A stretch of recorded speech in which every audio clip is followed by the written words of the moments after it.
In this episode, we talk to David Robson, an award-winning journalist who's worked for the BBC, Guardian, Times, Telegraph and Washington Post, about his fantastic book, The Expectation Effect. The book delves into the research around how not only our own, but others' beliefs and expectations can shape our reality. We talk about the nocebo and placebo effect, the power of reframing, the performance gains from visualisation and paradoxes around food and happiness. We also chat about ageing and how our own attitude to ageing can determine not only the quality of our life, but our longevity.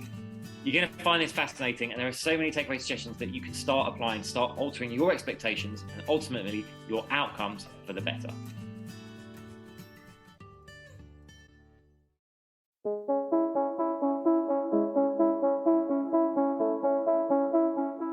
Hi, I'm James Davis. And I'm Claire Davis. We're the Midlife Mentors, here to lift the lid on how to achieve health and happiness. The balanced, no-nonsense way.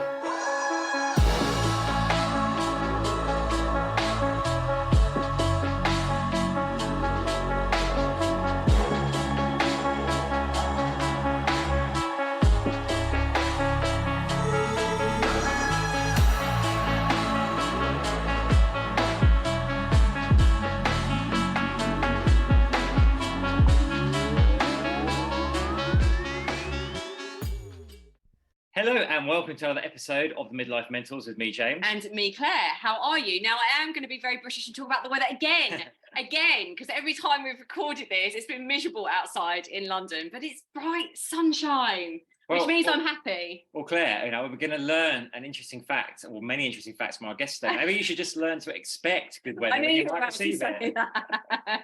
I knew you were about to say that. I wish I had that much control over the weather, to be honest. Don't we all? I know. We all living in this country. I know. So what have you been up to? I'm just trying to. We were just before we jumped on thinking, what have we been up to? Well, it was only a few days ago we recorded the last one. We filmed some videos for Midlife Method. We've put those in the app. Yeah. And we're very excited. By the time this goes live, our new Midlife Health and Happiness quiz should be live. So you should be able to take this quiz. Yes. And get a personalised report and get actionable steps from it. It's kind of give you your midlife health and happiness style and get some actionable steps. So fingers crossed that will be live by the time this goes out, and we will put the link in the show notes. Yeah, it's basically, James and I have been building this actually for a few months now, but it's a really, really amazing way for you to see where you are scoring high on some of the midlife health and happiness issues that we cover in the Midlife Method, and where some of the improvements that could be made. And then, as James said, you've got a downloadable report, but then you also have a video where we give hints and tips on how, strategies on how to improve some of those areas so you thrive at midlife. So that, now James has said it, is going to have to be in the podcast show notes. Make it so. I know. It's nothing like a bit of pressure. Okay, so we're very excited. So we've got an amazing guest today, actually. So we're joined by David Robson, an award-winning journalist. He's worked for the BBC, the Guardian, the Times, Telegraph, Washington Post, amongst others. And his first book, The Intelligence Trap, was translated into 15 languages. And today we're talking to him about his amazing book, which I guess is all around the work of positive psychology and beliefs and expectations. It's called The Expectation Effect. It was Radio 4 Book of the Week. And David, welcome. Welcome. We love this stuff. We love talking about this stuff, David.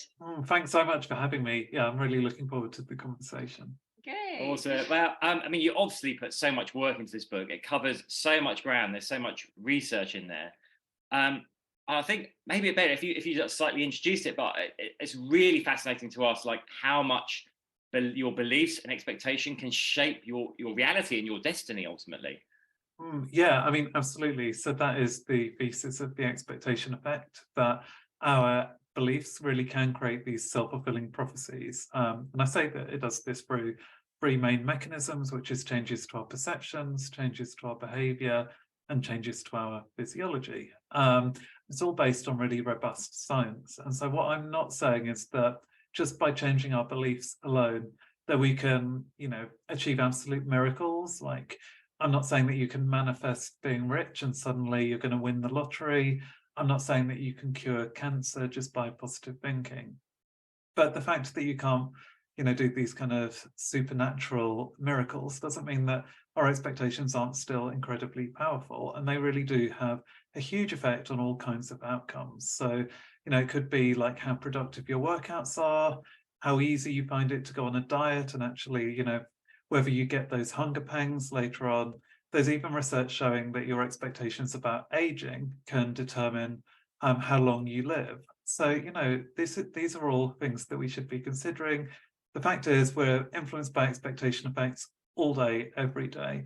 We're just often not aware of it. And that's what the book is really trying to do, is to tell people, you know, when it's happening, how to change your expectations so that you can make the most of the power of the brain's predictive processing. I love that. It's so powerful. And what's fascinating as well is it's not just our own expectations, but what other people can say to us can also have an effect as well. So you start the story with the incredible, that Harvard study with the hotel cleaners that were basically told, oh, the work you're doing is really hard and make you should be like the toppest, fittest people. And they all went on and lost weight without changing anything else in their lifestyle. Yeah, that's what happened. I would have to say, you know, emphasize that these researchers were actually telling these cleaners the truth about their work as well. It's not like there was any deception going on, but the fact is that, you know, hoovering, changing, you know, the sheets on a mattress, cleaning the windows, cleaning the toilets, moving furniture, that actually burns a lot of calories. So these cleaners were getting the kind of recommended amount of exercise each week. They just weren't interpreting their work as being physically demanding in that way. It wasn't like they felt when they were going to the gym. And what the researchers were doing was just kind of helping them to reframe their jobs in this way. So it's helping them to just appreciate, you know, the benefits that they could get from that work. And the researchers kind of were, you know, they wanted to find out if this could create this kind of placebo effect, which we know has real physiological outcomes in medicine, but, you know, could it be applied outside of the hospital or doctor's clinic, you know, just in someone's daily work? And they found that it did. So after having told these cleaners, you know, about the physical benefits of their work and how demanding it was, those cleaners actually saw a clinically significant reduction in their blood pressure, and like you say, they seemed to lose a couple of pounds as well. So, you know, it's really exciting stuff. And that was really one of the key studies, I think, that then triggered interest in the expectation effect more generally, because that was really when it became clear that actually just how widespread expectation effects can be in all areas of lives.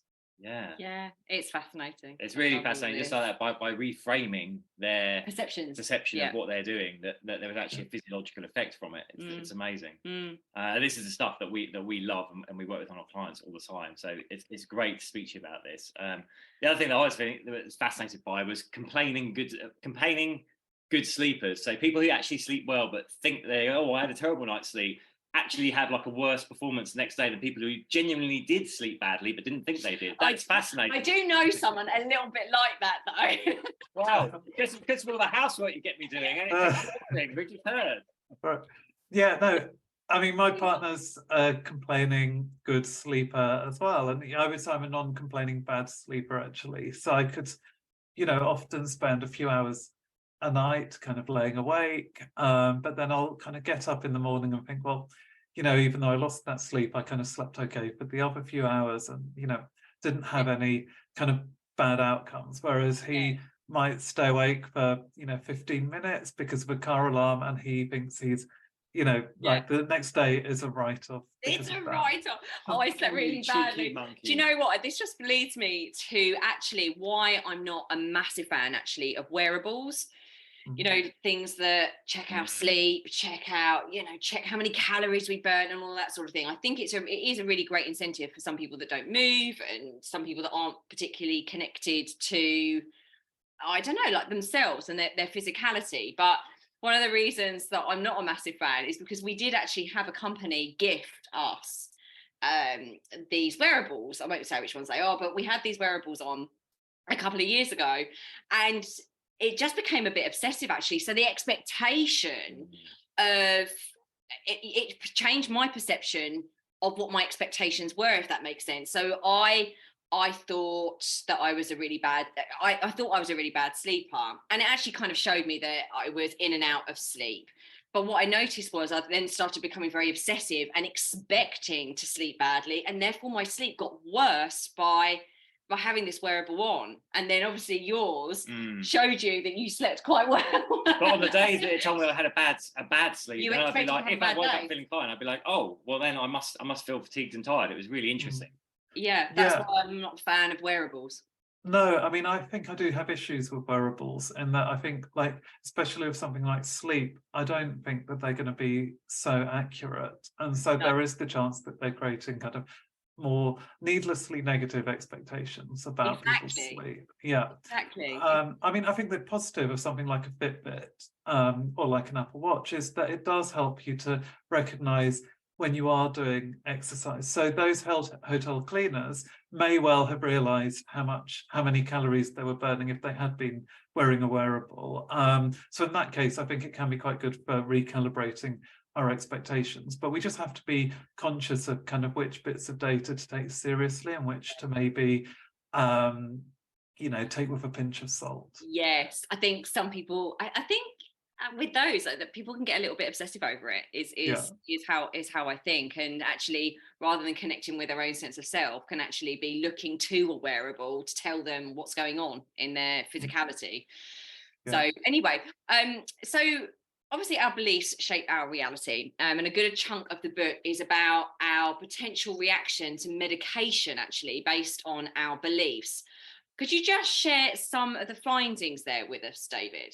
Yeah, sure. So, I mean, the first thing I should mention is the placebo effect, which I've mentioned, but actually, I think there's a few elements of the placebo effect that are less well known. I think the first is that often this is producing objective changes. So, for example, someone taking a placebo painkiller actually starts producing their own endogenous painkillers. So if you have been used to taking morphine and then you're told that you're receiving an injection of morphine, your brain actually starts to produce its own opioids that can change the pain signaling. So, that's very powerful. And actually, when you're taking the real drug, even the expectation of having that relief is contributing and amplifying the pain relief that you receive. And, something like morphine, it seems about 50% of the pain relief actually comes from expectations. And we know that because you can give, it's huge. If you give people morphine without them realizing it, and then test their pain, it will go down a bit, but only by about half as much as it would if the doctor is there giving the reassurance as they actually give the injections. So, it's very powerful in all kind of clinical encounters, not just when, it's not only if you're being given a placebo in some laboratory experiment. The second thing is that actually placebos can work even when you know that you're receiving a placebo, and that can be quite powerful.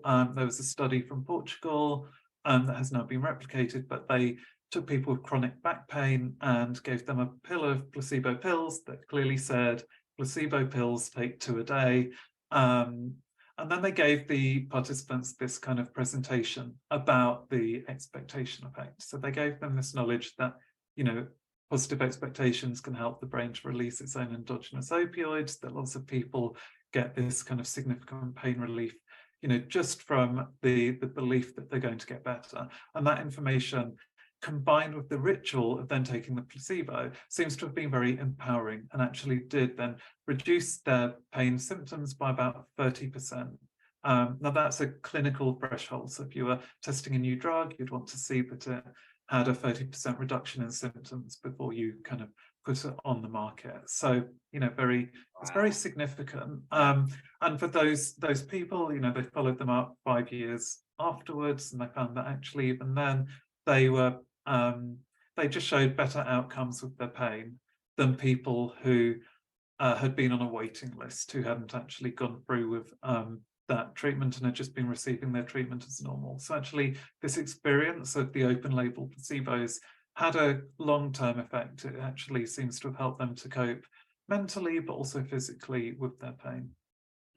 Wow, amazing. I guess the flip side of this you talk about in the book is the nocebo effect, right? Where people, and I guess in this day and age as well, we have, as well as warnings with medicine about potential side effects, we also have our good friend Dr. Google, right? It's like, oh, I've got a tummy ache. Oh my goodness, it could be some sort of rare cancer. We can jump to the wrong conclusion. Yeah, I mean, that's a huge issue. So, this works through similar mechanisms to the placebo effect. So, it could be, rather than the production of those helpful opioids, it could be that you increase the molecule CCK, which actually amplifies the pain transmission. So that's going to make everything feel more uncomfortable. It could be that it's increasing inflammation in your body, which we know underlies a lot of illnesses. It could be changing the actions of your digestive system so that you start to suffer from digestive problems and show those physical symptoms, in all these ways, expectation of illness can actually create symptoms.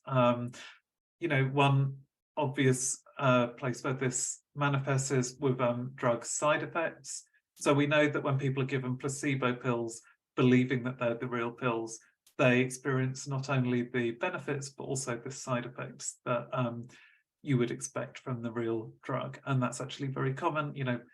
For some drugs, the majority of the side effects seem to come from the nocebo effect rather than from the direct chemical action of the drug. But like you say, there's all of these, problems that we have now with looking at Dr. Google, reading about, mass media coverage of health scares is a huge problem for creating the nocebo effect. And it's thought that some food allergies may well be caused by the nocebo effect in some people, so not everyone, but say with a wheat allergy, some people will have a very, the direct physiological reaction to the wheat, the gluten, protein, or the kind of other carbohydrates and sugars that accompany that gluten. But other people, it could just be the expectation of becoming ill from what they've read in the media. And for those people, I'm not saying that their symptoms aren't real. They are real, but it's created by the nocebo effect. And what this really shows us is that actually it almost doesn't make sense often to make this distinction between the, real and imaginary illnesses, because, no one who's suffering from the nocebo effect is just kind of faking it. They're actually experiencing all of the symptoms that they say they are. And even someone who's, having a physical reaction to an actual chemical like gluten, their expectations may also be making that worse. So there's very much this kind of blurring between the purely physical and the psychosomatic that's kind of present in all kinds of illnesses. It's really important that you've said that, actually, and I think that will resonate with so many people, because it is, it's not that we're saying that they're not real. I think that's the really important thing to distinguish here. We're not saying that they're not real. They're experiencing those things, but there is that blurred line between the psychosomatic and the physical. Yeah, exactly. And, I've suffered from a nocebo effect myself, I'm sure. Like when I was taking some antidepressant pills, my doctor told me, you might experience headaches as a result of taking these pills. And I did have bad headaches. And it was actually only when I discovered the science of the nocebo effect that I started questioning whether those headaches were inevitable or whether it had come from the doctor's warning. And actually opening my mind to that possibility did provide a lot of pain relief. They disappeared after about a day. Yeah. But, at the time, that pain was absolutely real. Like, it was actually very debilitating. And it's not like I was malingering or willing myself to feel it. Like I couldn't help feeling that pain, and it was horrible. And that's the same with all of these nocebo effects, is that, it's indistinguishable. And even physiologically, when people have a nocebo headache, you actually see changes in the brain's vasculature, just as if they were experiencing a real headache. So it's not like you can just kind of claim that an imaginary illness is less important than a kind of direct physical illness. Like, the discomfort is exactly the same, and even what's happening in the body is often exactly the same. Well, I think you've just touched on something there that I experienced years ago when I was put on antidepressants. When I decided to come off them, I don't think it was the right way to do it at all, so I'm not recommending this, but I just decided to come off them cold turkey. And I remember everyone was saying, don't do that, you're going to have a really bad reaction, you'll feel very dizzy, you'll have all of these side effects. And guess what? I had every single side effect.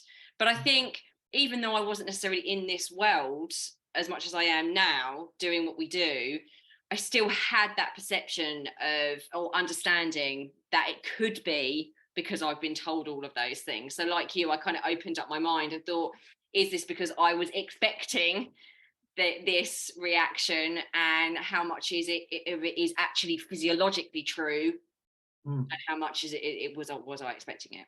So right, I totally, exactly. yeah. And it could have been, the two could have been very interlinked. Yes, of course. But I think that's what's good about knowing about the expectation effect, is that even, whatever discomfort you're feeling, changing your mindset can, very often reduce that discomfort, even if it's just changing the purely psychological component. And, we know there are studies, for example, of people who've undergone heart surgery, who had psychological therapy that just helped to kind of allay some of their worries about the surgery, explain, the mechanism of why it was going to be helpful, and then set out positive expectations for their recovery. So nothing like unrealistic, but just telling them, at this point, you might be able to kind of do this with your friends, or, you might be able to go on holiday by this point. And they found that compared to the very standard hospital treatment, those people, recovered more quickly, they left hospital more quickly, they returned to work more quickly, and crucially, that also corresponded to some physiological changes. So they had lower levels of inflammation, and that inflammation, in the other cohort, inflammation can just slow down recovery from surgery and can make you feel very unwell, so you don't feel so physically capable. So there's a kind of psychological but also a biological link there between the beliefs and the outcomes.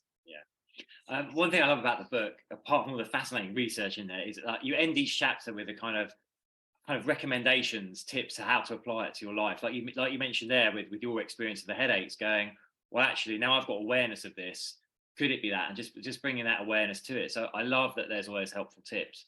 We're going to come on to, I guess, some of the positive ways you could use this. The first one I came to was I love that study where people visualize strength gains, but they visualize lifting a table with their forearms. And even they weren't actually doing it, they saw strength gains over a period of time, even though they weren't actually doing any lifting. What I thought was really fascinating was the difference between the first person visualization and third person perspective. I think it was like an 11% on the first person and only 3% or something on the third person. I thought that was fascinating. Yeah, exactly. I mean, the third person, there just seemed to be this effect, but it wasn't statistically significant. So we can't actually be certain that for those people there was any benefit at all. But for the first person, yeah, absolutely, there was this 11% increase in strength, and that was, it was statistically significant. And this again seems kind of miraculous, but like with all of the expectation effects, it's like you just have to investigate the potential mechanism, and you realize that it's not as far-fetched as it might seem. In this case, what we know is happening when we're doing exercise is that the brain is constantly performing this calculation. It's basically measuring its own, the body's resources and the demands ahead of it, physical demands ahead of it, and then it's trying to kind of eke out its supplies enough that it's not going to suffer from serious exhaustion or injury. And then that's going to determine things like how many muscle fibers that you recruit when you do an exercise. Now, the brain is typically very conservative in these estimates because it's much better to reduce performance than to risk having some kind of serious injury. And what the visualization seems to do is it's just shifting the kind of boundaries of that calculation a little bit to kind of encourage the brain maybe to devote more of its resources to the exercise and to recruit more of those muscle fibers. So these participants, they were just visualizing lifting the table, like you said, daily for about a month, and then they saw this strength gain. And it doesn't seem to be that they had built muscle, but simply that their brain was telling the muscles that they could recruit more of the fibers that were currently available to do that lifting. And that's still really important, for someone who's in rehabilitation, say because they've broken their arm, this can stop them from losing so much of their strength while they're resting without doing exercise. Especially important for athletes who just want to have that kind of edge. Michael Phelps believed that doing these visualization exercises just helped him to win all those gold medals. He actually believed that he wasn't physically superior to the other swimmers, but he just had the edge mentally with his powers of visualization. I love that. I mean, visualization is a tool that we use all the time. We use with our clients. We find it so powerful. There's a couple of like interesting paradoxes in your book as well. So there's the food paradox and the happiness paradox. Let's talk on the food paradox. This is where you would, if I get this right, you actually help people like eat less or curb cravings by labeling food as more indulgent rather than labeling it as restrictive, which I found. Yeah, I mean, that's true. And it's been shown multiple times, you know, often tracking different mechanisms. I mean, one of my favorite studies actually looked at people, they just offered them like different types of chocolate cake, and they could have, you know, a small portion, a medium portion, or a large portion. They changed the labeling depending on the condition. So in some cases, it was just a plain kind of label calling it, you know, chocolate cake. The other like really focused on, you know, the delicious flavors, like how much they would enjoy it. Now, you might think that that would encourage people to have the bigger slice, but actually the opposite was true. People were happier to have the smaller price and even to pay more money for that smaller slice. And the what seems to be happening there is that just, you know, once you start really thinking about how enjoyable that cake is going to be, you realize you don't need to have so much of it to get the pleasure that you want. So you just choose the one that's healthier for you while still giving you that enjoyment. Now, my other favorite experiment actually showed that having this kind of indulgent mindset can also change your physiological response to the food. It can change levels of the hormone ghrelin. Now, ghrelin, as you probably know, stimulates appetite. So what typically happens if you're, you know, it's in the evening and you're going to have a big dinner, is it spikes just before you eat and then it drops quite dramatically, because once you've had that satisfaction of eating, your body's got all the nutrients it needs. You don't need to carry on seeking food, so the body can reduce the appetite and the food-seeking behavior. Now, what this study did was it measured ghrelin levels while these participants were eating 2 milkshakes on different occasions. Now, they were labeled very differently, but they were nutritionally identical. But one was labeled as this kind of boring health shake, you know, it had a very literally vanilla description of its flavor. You know, focused all on the things it was missing, like, you know, it was low carbs, low sugar, low fat. The other one focused, you know, like with those cakes, on all of the kind of delicious flavors, how much cream it had, how much ice cream it had. It was decadent, it was indulgent. You know, it's very much like Nigella Lawson might describe food, you know, focusing on the pleasure and enjoyment that you should be getting from it. And, you know, those labels alone changed the ghrelin response. So for the health shake, there was barely any change in the ghrelin. You know, it just didn't peak or drop in the way that you would expect after eating about 600 calories, which is, you know, a fair snack, actually. For the indulgent milkshake, the ghrelin changed exactly as you would expect from a really satisfying meal. So it did peak and then it dropped. Now, I think with the hormonal response to that health shake, that's really the opposite of what you want if you're on a diet. You don't want to be consuming calories but have no physiological change, no response to what you've eaten, because that's only going to leave you feeling hungry, more hungry and less satisfied later on. So you're more likely to be looking for snacks, you know. So I think that really shows us how when we're dieting, like, we shouldn't be looking for those bland foods just because they're low calorie. We should actually make things like pleasure, you know, flavor, texture, that should take like the, you know, utmost importance when we're dieting. It should actually be our priority, because by doing that, combined with calorie restriction, is how we're really going to get over those hunger pangs. I love this. Is going to be, our listeners are going to absolutely love that. I mean, I'm sitting here grinning from ear to ear because that's just, it's so fascinating, isn't it? Like the hormonal response to how we view food.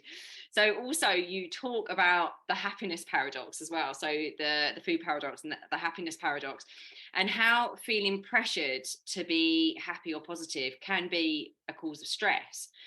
So how should we draw the line between like that genuine and faux positivity, would you say? Yeah, I think that was an issue while I was writing the book. And because, so basically, like, you know, some of these studies have shown that, you know, you pile up the lab with all of these books on, like, you know, the importance of happiness, how to be happy, you know, posters kind of giving these inspirational messages about how happiness is within your control. And actually what happens is that those participants with the pressure of feeling happy, they their own enjoyment of things like, you know, watching a funny film actually drops, because they want too much out of it, and then they feel disappointed that it's not bringing the kind of joy that they expected. And also then it means that they're more critical when they feel disappointed. And, you know, disappointment is an inevitable part of life. You know, we're not always going to get what we want immediately when we want it. But if you're always like pursuing happiness and you think happiness is your number one goal, then when you do feel something like disappointment, you know, that pressure to feel happy actually exacerbates your feelings of sadness. Makes so much sense. Yeah, exactly. I mean, this is really important, but like you say, it is a paradox, because how can we escape? How can we try to be happy without putting ourselves under so much pressure that we end up not being happy at all? And I don't think there's like a single answer to that, but I do think one thing that we should just accept is that, like, we need to just be more accepting of all of those other emotions that we feel, and actually to recognize that they can they can convey important messages, and we might not enjoy feeling them, but they're actually an important part of our emotional life. So something like disappointment is important because it's teaching you, you know, that it's teaching you what was important. The feeling of being disappointment shows that your goal was important to you, but it's also then telling you that you need to take another route to get there. So we can't just ignore disappointment, and we shouldn't be seeing it as something that's purely negative, because it's actually teaching us this important message. And that's true for all kinds of emotions. Even something like anger can actually be quite motivating and energizing. I think we have all experienced this, that if you feel angry, sometimes that can, you know, you want to kind of prove, you know, if someone's like criticized you, you want to prove them wrong, and you can channel the anger constructively. But just recognizing that fact can actually be very beneficial. People who acknowledge and accept and see the positive meaning behind negative emotions tend to have better mental health and also better physical health. So, you know, that's very robust now. There's actually, rather than shying away from bad feelings, we need to embrace them. With the caveat, of course, that if you're experiencing them over an extended period of time, and, you know, you find that this situation is escalating, that you should seek, you know, psychological help and treatment. But actually, if you're experiencing these transient emotions, we don't need to fear them. We can actually just sit with them. Honestly, I love that. I love what you're saying, because I think we have been told to kind of fear those emotions, haven't we, as well? It's almost like, if I can bury those, they don't exist. But actually, I always love this little phrase, what we resist persists. So exactly. A lot of the time they get more and more and more, but then we're trying to be happy and we're trying to block those out and pretend they don't exist. And no wonder we end up feeling exhausted and stressed out, and like we're falling short constantly. So I love what you said, and I think that's definitely something that I've grown into, is looking at the shadow side of our emotions, becoming almost friends with those, not being afraid of them, because they have got something to teach us. Yeah, exactly. I love that kind of looking at the shadows. You know, that's a beautiful way of describing it. And I think this is also about recognizing the kind of common humanity of what we're feeling, which is easy to forget. But actually, all of these, you know, bad emotions, like, part of the human experience. And I think the way they've been portrayed sometimes is that it's like as if you're, you know, wrong to be feeling sad or disappointed or frustrated. But actually, everyone feels that at some point. And I find that can, you know, when I feel like socially anxious sometimes, or if I feel like a friend has disappointed me, I can start to think like, you know, in the past I might have thought, well, what is wrong with me? Like, to, you know, as if I was the only person who'd ever been disappointed by a friend. But obviously, you know, it's just part of having a social life, is that sometimes people don't live up to your expectations, and also that there are multiple reasons why, you know, events can occur. And, you know, the research shows that just practicing that self-compassion and just recognizing that, yeah, like, you might be a bit disappointed, but like, everyone feels this at some point. There's nothing unusual about you feeling that way. And there might be other explanations for, you know, what you're feeling as well. the research is so robust with that actually practicing this self-compassion can be incredibly good for our well-being, and it's much more important than, say, trying to boost your self-esteem by trying to feel that you're like the best and better than everyone else. Yeah, I love that. And I think also the gratitude thing comes into that as well. Like sometimes we can think, oh, I should be grateful. I've got to be grateful. Like, I've got to do my gratitude list. We've had this experience. I've got to be grateful. I've got to write down my 3 things. And I'm really bad if I don't feel grateful. But on the flip side of that, I think also sometimes when we're trying to be happy, trying to get to destination happiness, actually just bringing it back home. This is where gratitude does work in my experience and our experience with clients, is actually just to say, okay, yes, I am trying to be happy. I want to be happy, but what could I be happy about that I have in my life right now without expecting something else externally to make me happy? Does that make sense? Yeah, exactly. And I've read some recent research showing that there's an optimum dose of a gratitude journal, and actually to list 10 things every day it's not that more is better. Actually, trying to list 10 things every day is going to make you feel worse, because often we don't have 10 things that really have given us joy in a day. But like you say, I think if you do it kind of sparingly, maybe 2 or 3 times a week, and also if you focus on the small things, like sometimes it would just be that I had a really nice cup of coffee, and that kind of improved my morning. I think that being more, realistic about it, and not feeling that you have to always be kind of joyous to make the most of your life. Yeah. I love that you said that, David. What a lovely conversation. Obviously, our audience are midlifers, and one of the things that preoccupies them is aging. So, what's the research say about aging, and perhaps how you can keep a more youthful mindset? So, it's like age is not just a number, and actually that fascinating research you have about actually how long you expect to live. Yeah. I mean, this really blew my mind when I came across the research on aging, but it occupies my thoughts a lot even today. Like, it's something that I think, along with the other research, but this has really changed my attitudes to aging, and I've become so much more conscious of the ageism that we see in our society. But essentially, there's very robust research from multiple studies showing that attitudes to aging can shape longevity. It started in 2002 with a big study by Becca Levy, who showed that measuring people's attitudes to aging in midlife, she asked them whether life would get better, stay the same, or get worse as they got older.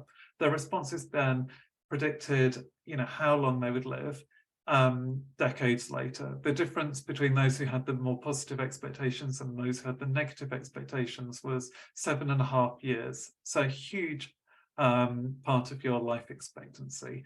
Now that's been replicated. We know, for example, that people with the positive views of aging are also more likely to, about twice as likely to develop Alzheimer's and other forms of dementia. And that's, even when you account for genetic risk, even those with the highest genetic risk are more likely to develop Alzheimer's if they have the negative views of aging, and less likely if they have the positive views of aging. We know the mechanisms. Again, it's not miraculous or magical, but it's actually partly linked to behavior. If you're positive about aging, you're more likely to do exercise, stay active, have a good diet, look after yourself. If you have a more defeatist attitude to aging, you might just kind of stop trying to look after your body. But equally, there's a kind of response that involves levels of the stress hormones in your body. And again, this makes intuitive sense that if you expect to feel vulnerable as you get older, that actually just makes all of your kind of challenges you're facing feel a bit more stressful. So going to the post office, meeting new people, driving to a location you don't know, all of that feels more threatening because you might worry that you're going to have a fall or get lost or forget someone's name.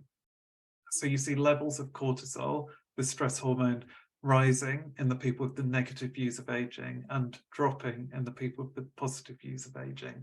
That's then linked to things like inflammation, and we know that chronic inflammation over months and years can contribute to all kinds of illnesses like cardiovascular disease and Alzheimer's disease. And then we can even see these changes within the cells themselves. So actually, your attitudes to aging seem to be linked to the epigenetic clock within cells. So that clock is just ticking a bit more quickly if you have those negative views of aging. And that's through all of those mechanisms I've mentioned. Stress and inflammation probably will accelerate the epigenetic aging of your cells. We know it causes wear and tear, and that over time that's going to lead to a greater risk of illness. So they've really looked at every kind of link in this chain. It's very very convincing to me. And so I think, we know that beliefs about aging in general are important, but also beliefs about when old age starts seem to have an effect. So people, there was a huge longitudinal study of people working in Whitehall in the UK that tracked these civil servants over decades, and they found that people who believed that old age begins at 60 were less likely to die over the study period than people who thought that old age started at a younger age, at 50. And to me, that's all linked to it's probably an interaction of the negative age beliefs combined with when you think negative age kicks in. So if you fear aging and then you think it's starting at an earlier age, you've just got a longer period where you're beginning to feel defeated and vulnerable and pessimistic, and then that's going to accelerate your aging. Amazing. Wow, that's fascinating. I mean, I guess a learning from that, people, is it sounds easy to say, it's not easy to change, but yeah, don't fear aging, and start to work on developing a positive mindset to it. And one thing we talk about is staying curious and staying in a growth mindset.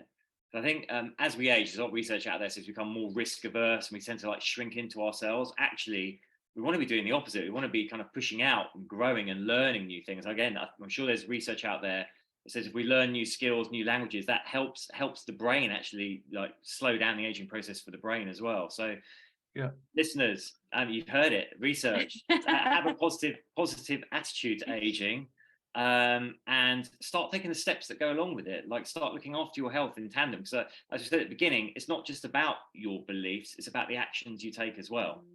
Yeah, exactly. And I think it's the two in combination that's so important. I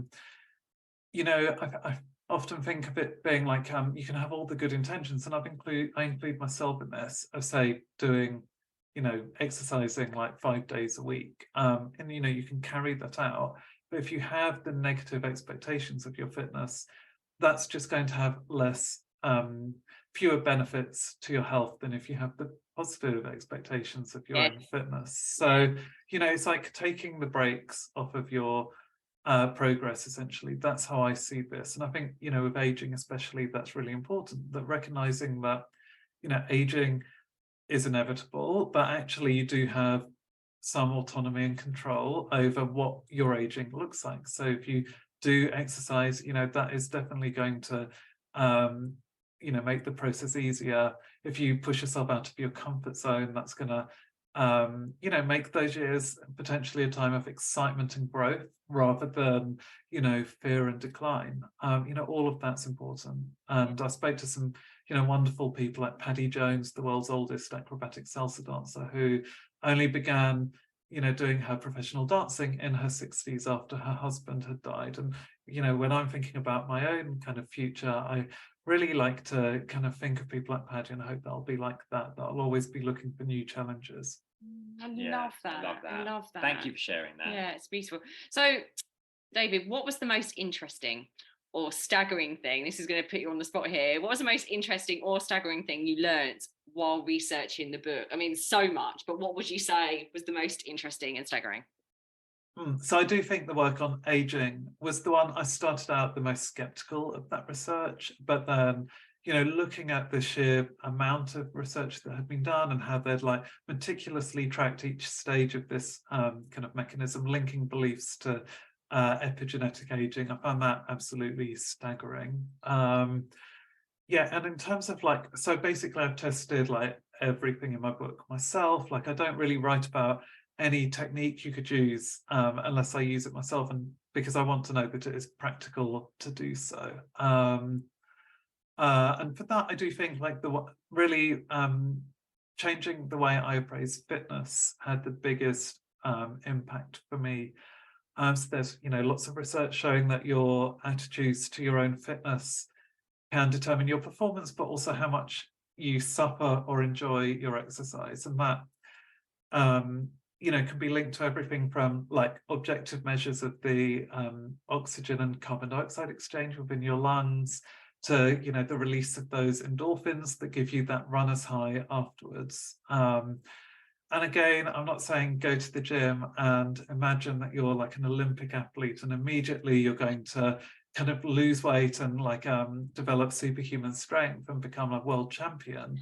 But actually, having those miraculous changes isn't what's important. It's actually just getting you to enjoy your workouts, to see improvements in your performance, and to start on that positive trajectory. And that's absolutely what I experienced. And I did that just by questioning some assumptions that I'd brought with me from school, where I really didn't enjoy PE and didn't feel like I was very good at it. But I just started questioning, well, like, why do I think that? I was actually the youngest in my year, so obviously I was going to struggle to compete with kids who were pretty much a year older. Same, David. Yeah, exactly. But I'd never really thought of it in those terms before. And then there's just the enormous scientific literature showing that no matter kind of how good you are at exercise, the more of it you do, the healthier you're going to be. So actually not comparing myself to other people, but just focusing on like the day-to-day improvements that I was making. And finally, just reframing the sensations of exercise. So whereas in the past, when I was on the treadmill feeling quite out of breath, my muscles were aching, I might have seen that as a sign of failure. It was kind of proof of these assumptions that I wasn't cut out for exercise. But of course, there's another equally true way of interpreting those sensations, and that is just that you're actually pushing your body to its limit and that it's growing, it's getting stronger, and that is actually essential for the improvements I wanted to make. So they were actually a positive sign of growth. And, the research shows this, and my experience backs it up, that actually all of that can just make the process of working out so much more enjoyable. And, I really did see much bigger improvements, like gains from the efforts that I was putting in just through this change of mindset. Amazing. Well, huge kudos to you for actually walking your talk, actually, and applying. Like you said, it's really, I think it's a really important thing that you said. You actually apply the principles in the book to your own life so that you can authentically talk about them in a way that has touched your own life. And I think that's really, really important. But yeah, I think so many people will relate to the fitness thing, and especially what you said about reframing the, oh my goodness, I'm out of breath, everything's aching. Well, I think some people, if they've not been used to exercise, especially that we work with, if they've not been used to exercise, there's a level of confidence that comes with just over time understanding that feeling isn't something to be scared of. It's not unsafe. It's actually reframing it and thinking, oh my goodness, like my lung capacity is getting better, my VO2 max, I'm starting to feel healthier. This is a good thing. And it's about the stories we tell ourselves, right? Yeah, it really is about the stories we tell ourselves. And it's like, again, it's not to do with like deceiving yourself. Like, it's factually true that when you're experiencing those sensations, that is just what happens when you work out, and that is building your strength. But it's easy to forget that, and we go down this route of catastrophic thinking where we criticizing ourselves and fearing what's happening because we don't really understand it. And actually, just like having a basic grasp of like the kind of facts of sports science can really help with that, I think. Awesome. David, thank you so much for your time on this, and the book is incredible. We'll put a link to the book in the show notes. But what's next for you? What are you up to next, and where can listeners get in touch with you or find out more about you? So I'm currently working on my third book, which won't be out for another couple of years probably, but this is about social connection and all of the kind of barriers, psychological barriers that we have in place that can prevent us from forming genuine, authentic relationships with the people around us. And people can find out about me on Twitter, _A_Robson. And also they can visit my website, www.davidrobson.me. There are lots of links, for places to buy my book, if you don't want to use Amazon, but also links to previous articles that I've written that touch on the points we've spoken about. Well, I'll put all of those links in the show notes anyway, Well, so you won't have to sounds... remember that. But I'll put them all in the show notes. But that next book sounds fascinating. Doesn't it? Thank you. So excited to read all the research that comes out of that as well. Thank you. It's been so full of all the fascinating stuff that we absolutely love. So thank you for just expanding on all of that and just making us all very, very excited about hearing it. Thank you. Oh, no, it's been a real pleasure. Thanks again. Thank you, David.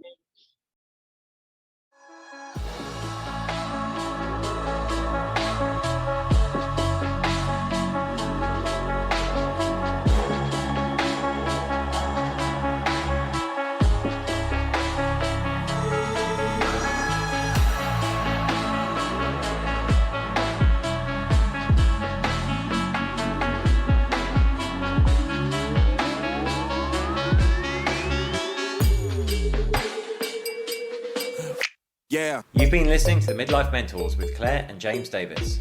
We'd love to hear from you, so drop us a line at info@themidlifementors.com with any questions or topic suggestions. And make sure you join us on our Facebook page and YouTube channel. You can find us under the Midlife Mentors. Yeah.